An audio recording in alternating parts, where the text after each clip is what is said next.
লোকসভা নির্বাচনের পর আজমলের হাইলাকান্দি জেলার দুজন বিধায়ক এজিপিতে যোগ দেবেন, এই দাবি দক্ষিণ করিমগঞ্জের কংগ্রেস বিধায়ক সিদ্দেক আহমেদের।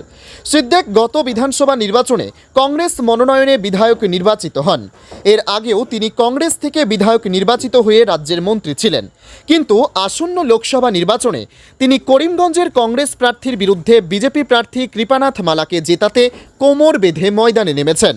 কংগ্রেস প্রার্থী হাফিজ রশিদ আহমেদ চৌধুরী জনগণের কোনো কাজ করেননি, শুধু নির্বাচন আসলেই তাকে দেখতে পাওয়া যায় এমনও মন্তব্য করেন সিদ্দেক। এমনকি হাফিজ রশিদ আহমেদ চৌধুরী জীবনেও রাজনীতিতে জয়ী হবেন না বলেও মন্তব্য করেন তিনি। সিদ্দেক আরও বলেন, আজমল বরাক সফরে আসলেও কোনো লাভ হবে না, কারণ লোকসভা নির্বাচনের পর হাইলাকান্দির দুই বিধায়ক এআইইউডিএফ ছেড়ে এজিপিতে যোগ দেবেন। করিমগঞ্জ লোকসভা আসনে এবার সংখ্যালঘু ভোট 3 ভাগে বিভক্ত হবে বলেন তিনি। এর মধ্যে 40 থেকে 50% পড়বে বিজেপির ঝুলিতে। রাজ্যের প্রাক্তন মন্ত্রী সিদ্দেক আহমেদ বলেন, করিমগঞ্জ আসনের বিজেপি প্রার্থী কৃপানাথ মালাহ ন্যূনতম 1 লক্ষ ভোটের ব্যবধানে জয়ী হবেন। মঙ্গলবার ময়না বাজারে অচিন্ত চৌধুরীর পৌরোহিত্যে আয়োজিত সভায় সিদ্দেক কংগ্রেসের বিরুদ্ধে বঞ্চনার অভিযোগ এনে নিজের ক্ষোভ উগরে দেন। বান্দারকোনা ও ময়না জিপির কংগ্রেস থেকে নির্বাচিত সভাপতি আব্দুল বাছিত এবং শামীম আহমেদ তাপাদার সিদ্দেকের প্রতি আস্থা প্রকাশ করেন। তারা বলেন, সিদ্দেক যে দলে যাবেন তারাও সেই দলের হয়ে কাজ করবেন। উচ্ছেদ ইস্যুতেও প্রাক্তন মন্ত্রী বিগত দিনের কংগ্রেস সরকারকেই দায়ী করেন। তার দাবি, কংগ্রেস সরকার ভূমিহীনদের পাট্টা দিলে আজকে সংখ্যালঘুরা উচ্ছেদের মতো নির্মম পরিণতির মুখে পড়তে হতো না। কংগ্রেস সংখ্যালঘুদের ভোট ব্যাংক হিসাবে ব্যবহার করে ক্ষমতা দখল করেছিলেন বলে অভিযোগ করেন দক্ষিণ করিমগঞ্জের বিধায়ক সিদ্দেক আহমদ। তিনি বলেন, নরেন্দ্র মোদীর নেতৃত্বে এনডিএ 400-র অধিক আসনে জয়ী হয়ে পুনরায় সরকার গঠন করতে যাচ্ছে।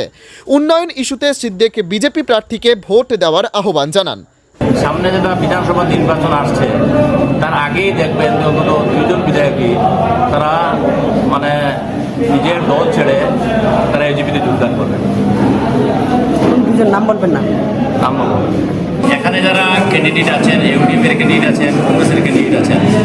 কংগ্রেসের ক্যান্ডিডেট তো আপনি জানেন 2বার উত্তর কর্মীজে তিনি বিধানসভায় প্রতিদ্বন্দ্বিতা করেছেন। ওনারা ভোট পাওয়ার পরেই কেউ তারা এখানে আসেন না, কারণ আমরা দেখেছি যে এখানে মানুষের সুবিধা অসুবিধা বিপদ আপদ অনেক সময় ঘটেছে, কিন্তু আজকে কংগ্রেসের ক্যান্ডিডেট তো এখানে আসেননি। উচ্ছেদ হলো, কেউ এখানে মানুষের এরিয়ার মানুষের কোনো খবর নেননি।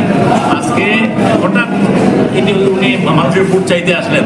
সুতরাং একটা মানুষ তো বিবেচনা করবে যে যারা জনসাধারণের সাথে সাথে থাকে, যারা বিপদ আপদে থাকে, তাদেরই তো মানুষ অন্তত চায় যে এরা একটা মানুষকে আমি ভোট দেবো, সে আমার সাথে থাকবে। এবং কে যদি সে চলে যায়, সে গুয়াহাটিতে চলে গেল আর মানুষ পেল না, সেজন্য ওনার ক্যান্ডিডেটকে যে যতই যে পজিশনেই থাকুক তাকে মানুষের পছন্দ করে না। কারণ এখানে ইউডিএফের প্রার্থী একবার বাহারুদ্দিন সাহেব এখানে এসেছিলেন এবং এখানে 6,000 সামথিং ভোট পেয়ে তিনি এখান থেকে চলে গেছেন। তারপরে এখনো এই 6,000-এর ভোটেরও খবর নেননি। সুতরাং ঠিক তদ্রুপভাবে আজকে আমার হাফিজ রশিদ সাহেব 2বার এখানে প্রতিদ্বন্দ্বিতা করে হেরেছেন। হেরে যাওয়ার পরে আর দ্বিতীয় দিন এখানে এসে যাদের ভোট নিয়েছেন তাদের আর খবর নেননি। সুতরাং এই পরিস্থিতিতে মানুষ অন্তত এই ধরনের ক্যান্ডিডেটকে পছন্দ করবে না বলে বলবো যে বিজেপি এখানে যে কৃপানাথ মালা আছেন, বিজেপি যে ক্যান্ডিডেট, উনি প্রচুর ভোটে জিতবেন এবং আমরা মাইনরিটি ভোট আমরা কম হলেও অন্তত 2 লক্ষের উপরে আমরা মাইনরিটি মুসলিম ভোট আমরা বিজেপির পক্ষে। বিনোদিনী বাজার থেকে আব্দুর রহমানের রিপোর্ট, গণ আওয়াজ।